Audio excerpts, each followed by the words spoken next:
Les heures passent et toujours pas de nouvelles d'Hassan Iqiyoussen. L'imam est recherché depuis mardi, c'est-à-dire depuis que le Conseil d'État a validé son expulsion. Où est-il passé ? Peut-être en Belgique, c'est l'hypothèse retenue par les autorités, mais son interpellation ne résoudra pas tout puisqu'il faudra pouvoir le renvoyer au Maroc. Et c'est là que l'affaire se complique. Bonjour Thibaut Hu. Bonjour. Vous êtes l'envoyé spécial d'Europe 1 au Maroc. Le Royaume vient de suspendre le laissez-passer consulaire qui devait permettre justement son expulsion.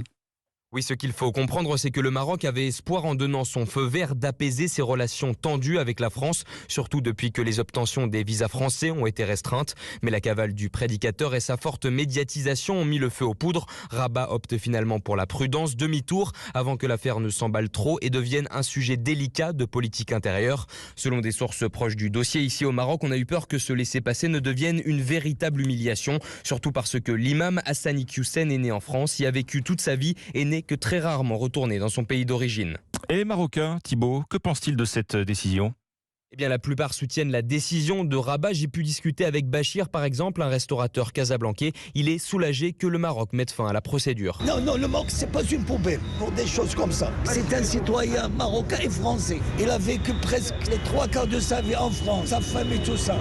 S'il a cet idéalisme vers les Juifs, c'est le problème de la France. C'est la France qui doit trancher cette affaire.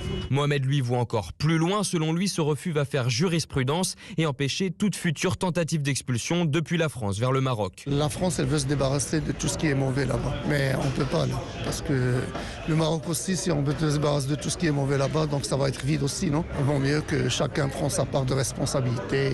Peut-être en le réintroduisant et lui a donné une bonne formation, il va être un bon élément après, donc on ne sait pas. Et alors, depuis ce retournement de situation, ces habitants de Casablanca s'intéressent à cette affaire qu'ils vont suivre de près, en attendant de savoir quand et surtout où Hassan Iqiyoussen sera interpellé puis arrêté. Thibaut Hu, envoyé spécial d'Europe 1 au Maroc.